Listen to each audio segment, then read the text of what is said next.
موجودہ حکومت اپنے اختتام کو پہنچی۔ بلوچستان اسمبلی کی 5 سال کی مدت پوری ہو گئی، جو کہ اسلامی جمہوریہ پاکستان کے آئین کے آرٹیکل 107 کے تحت طے کی گئی تھی۔ وزیر اعلیٰ بلوچستان میر عبدالقدوس بزنجو نے بلوچستان اسمبلی کو تحلیل کرنے کی ایڈوائز پر دستخط کر دیے۔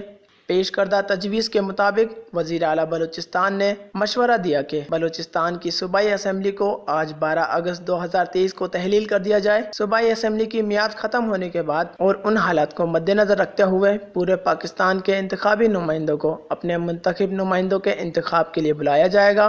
وزیر اعلیٰ کی ایڈوائز آج منظوری کے لیے گورنر بلوچستان کو بھجوا دی گئی ہے۔ تجویز میں ان کا مزید کہنا تھا کہ آئین کے آرٹیکل 112(1) کے تحت عطا کردہ اختیارات کو بروئے کار لاتے ہوئے وفاق کے ساتھ یکجہتی اور بین الصوبائی ہم آہنگی کی خاطر صوبہ بلوچستان کے آئندہ عام انتخابات میں حصہ لیں گے۔ حکومتی مدت پوری ہونے پر انہوں نے ٹویٹ بھی کیا کہ تمام MPA، اتحادی پارٹیز، اپوزیشن اراکین اور بیوروکریسی ان کی غیر متزلزل لگن پر تہ دل سے شکر گزار ہیں کہ انہوں نے ایک ساتھ مل کر حقیقی جمہوری جذبے کی مثال دیتے ہوئے چیلنجز کا سامنا کیا اور اس امید کے ساتھ آگے کی طرف دیکھتے ہوئے اس باب کو الوداع کہا۔